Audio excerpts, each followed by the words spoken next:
In the name of the Father, the Son, and the Holy Spirit, amen. This is an exciting time in the life of our parish. On February 23rd, we began the public phase of our Arise and Build capital campaign. You should have all received materials at your homes. If you didn't receive the packet, please visit the Arise and Build table in the hall. There will be an update via constant contact each week with the latest news, as well as encouragement from donors as to why they gave to the Arise and Build program. This last Friday, in the newsletter that came out electronically, Stammy Garcia gave a wonderful interview about why she gave to Arise and Build. If you can take 3 minutes and listen to her video, it's actually more compelling than anything I've said thus far. It's you hearing from one of your peers. I'm the priest, I'm not your peer, but hearing from one of your peers why this is so important to her. I really encourage you to take 3 minutes and listen to that video, and I'm thankful to Nicole Manzanis, who did the interview and wrote out the questions, and it was just really, really nicely done. We're raising $7.8 million to expand our church, create a ministry building, and add more parking and an overall upgrade to our property. The most beautiful part of this process is receiving commitments on the solea in front of the icon of Christ with a prayer for each family to always have sustenance as they offer a portion of their sustenance to God. Sustenance is what sustains us. It takes a lot of faith in God and trust in our community to offer your sustenance. That is why we want to receive each form with prayer, to ask God to always make sure that you have sustenance. And that's why there will be frequent reporting on everything we do, so that we are transparent throughout the capital campaign. When you are ready, please bring your form so that this prayer can be offered for you. We would like to meet our goal by Palm Sunday, so please prayerfully consider your pledge. This is a once-in-a-generation project that we need to prayerfully meditate on and consider a gift that is both sacrificial and joyful. One more request. In the packet that came to your home, there was a prayer card in it. Please offer that prayer every day from now until Pascha. The theme of the campaign is based on Nehemiah 2:18, which reads, "Let us arise and build," so they strengthen their hands for the good work. This verse was the rallying cry of Nehemiah when the children of Israel returned to Jerusalem after their exile to Babylon, and with faith and with courage, they made quick work of rebuilding their city. Each week of Great Lent, we will be examining one or two words from this verse for the Sunday sermon, the prayer team, and the Wednesday night series. This week, the theme is strengthened. Another story of the Old Testament helps us understand how the strength of God, personal strength, and the strength of others is both necessary, and how it helps us to overcome obstacles and do amazing things. This short excerpt is from the book of Exodus, chapter 17, verses 8 to 13. Then came Amalek and fought with Israel at Rephidim. And Moses said to Joshua, "Choose for us men and go out, fight with Amalek. Tomorrow I will stand on top of the hill with the rod of God in my hand." So Joshua did as Moses told him and fought with Amalek. And Moses, Aaron, and Hur went up to the top of the hill. Whenever Moses held up his hand, Israel prevailed. And whenever he lowered his hand, Amalek prevailed. But Moses' hands grew weary. So they took a stone and put it under him, and he sat upon it. And Aaron and Hur held up his hands, one on one side and the other on the other side. So his hands were steady until the going down of the sun. And Joshua mowed down Amalek and his people by the edge of the sword. Let's dissect this story. It is only 3 chapters earlier in Exodus 14 that Israel crosses the Red Sea. The strength of God is on full display as Moses lifts up his rod and parts the sea, and Israel crosses over. The sea then returns, covering over the Egyptian pursuers. Israel has won. They are now free. Exodus 15 is mostly a song of praise and thanksgiving to God. The victory is short-lived, however. The people have no food or water. They quickly forget the strength of God and begin to complain. God provides food in the form of manna from heaven, bread that is found every morning on the ground, enough to satisfy the people for that day, and a double portion on Friday to satisfy them on the Sabbath. The manna shows the strength of God, the ability to provide in ways that we cannot provide for ourselves. The story of the manna also demonstrates the need for faith, because the hungry people could not hoard manna for themselves. They had to trust that God would provide what they needed on a daily basis. This story is also the basis of the line in the Lord's Prayer, "Give us this day our daily bread." In other words, give us today the things that are needed to sustain us today. I have spoken about the Lord's Prayer in several small groups this Lent, and how it is not only the consummate prayer, but the most dangerous prayer. Because if we really believe that God will provide us what we need today, then we are willing to part with some sustenance for the future. Whether it's giving to the capital campaign, or stewardship, or any other expression of future sustenance, we are able to offer that, confident that God will always provide us what we need on a daily basis. Chapter 17 begins with the people being thirsty, and Moses tapping his staff against a rock, and torrents of water gushing from the rock, so that the people of Israel had water to drink. Again, the strength of God and the faith of Moses to follow God's commands and to trust God to take care of his people. Which brings us to the story of Israel defeating Amalek. As you can see, the people of Israel are a ragtag group, many of them consistently complaining. They have no trained army amongst themselves. And as they make their journey from Egypt to the promised land, they almost immediately step into the hostile territory of the Amalekites, who attack them. Moses tells Joshua to choose some men and go out and fight with Amalek. Imagine being Joshua, to think, you want me to choose some people with no training at all and just go out and fight tomorrow, telling them that you'll be on the top of the hill with the rod of God in your hand? Okay. I've seen that rod divide the Red Sea and bring water out of a rock. I'll do it. Imagine the faith of the men chosen by Joshua. You want us to go out and fight with no training, without a cache of weapons, and just trust that we'll be okay because Moses will be standing on a mountain holding a staff? Sounds crazy, right? So Joshua did as Moses told him and found some men and went out and fought with Amalek. The faith of Moses and the strength of God is on full display. Moses holds up the rod of God, holds it up with both of his arms. His arms out, the staff in one of them, which ironically looks like the form of a cross. Moses is an old man by this time. It takes strength for him to climb to the top of the mountain, strength to lift the staff, and strength to hold his arms up.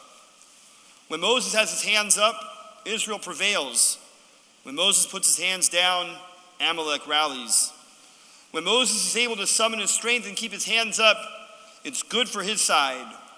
But when his strength fails, he must rest, and then it's not good for his side. If you want to experience the battle between Israel and the Amalekites, go home and put out your hands and set a timer for how long you can hold them up. If you want to make it more realistic, take a broomstick in one hand and hold that. How long can you do that for without resting? How much strength do you have? Do you think you could do that from now till sunset? I know I can't. At some point, Moses realizes that he's spent. His strength is gone. He can't continue to raise the staff at all. It's not lack of faith at this point. It is simply human weakness. Even the strongest person has his or her limits. Here is where something amazing happens. Aaron and Hur stand on either side of Moses and hold up his hands until the sun sets and Israel prevails. Amalek is mowed down. Did Aaron and Hur come up with this idea on their own? Did Moses tell them to do that? Did they get a sign from God? We don't know. But they summoned their own strength to help Moses utilize the little strength he had left. And the strength of God, the strength of Moses, and the strength of his community, in this case, Aaron and Hur, combined for victory. Success is a combination of leaning on the strength of God, summoning one's own personal strength, and leaning on the strength of others. From the perspective of Moses, it was utilizing the strength of God, giving all he could until his strength gave out, and then allowing others to strengthen him when he could not strengthen himself. And from the perspective of Aaron and Hur, it was the realization that God's strength was on display, but Moses couldn't do it by himself. They had to step up and help, and they did. Going back to the story of Nehemiah in our verse for our capital campaign, the prophet rallied the people, but he did it using the first person plural. Let us arise and build. And the result was not just him strengthening his hands for the good work, but a collective, so they strengthened their hands for the good work. On the third Sunday of Great Lent, we commemorate the veneration of the Holy Cross. Now at the halfway point of the Lenten journey, the church brings into focus what awaits us at the end, the journey to the cross and resurrection of Christ. In a moment, we will carry the cross in procession. This procession is not like the procession of the crucified Christ, which will happen during Holy Week. That procession is somber. The lights will be low, the colors dark. The hymn will have haunting words. Today is hung upon the wood, he who suspended the earth amid the waters. A crown of thorns crowns him who is the king of the angels. That's the hymn for Holy Thursday. The hymn today exalts the strength of God. Holy God, holy mighty, holy immortal, have mercy on us. The colors are celebratory. The choice of flowers is symbolic, not so much for Florida, but in the parts of the world where there is snow and the ground freezes, daffodils are usually the first flower to emerge from the ground after the winter. These prefigure Jesus emerging from the tomb. The tray is heavy. There are over 400 flowers on it. Each year we put more and more flowers on the tray as the community gets bigger and bigger. The days of my biggest physical strength are in my rearview mirror. I'm not that young man of 32 who came here in 2004. Yet in so many ways I feel stronger, and a lot of that strength comes from you, the community. The reason I'm carrying 400 flowers instead of 200, as I would have done 20 years ago, is you, the community. And I derive a lot of strength from you, the community. Yesterday I had the privilege to do a retreat for young adults. I confess I woke up a little frustrated. Only 20 had signed up. It was another Saturday filled with an activity that maybe would have been better as a day off. Nonetheless, I came, and because we had only 20, we stayed in one large group and had a discussion. I passed out many note cards to each participant, and on the note cards, people wrote answers to deep and personal questions about their faith, such as what is the one sin you struggle with the most, the hardest thought for you to control, and why is it so difficult to keep Christ at the center? After each question, I would collect the cards, redistribute them, and then people would share the answers on the cards, not their own. Because no one recognized whose card they had, people felt free to share answers that would have been too risky and vulnerable to share themselves. Inside this group, they found a strength to be honest. What was amazing was how many answers to each question were similar. Several people remarked that it felt good to realize that most of us are struggling with the same things.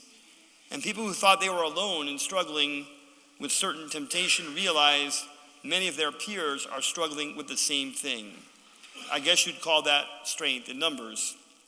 And looking back, it's like God knew exactly what he was doing, because we would not have been able to have a discussion like that with 40 people or 100 people.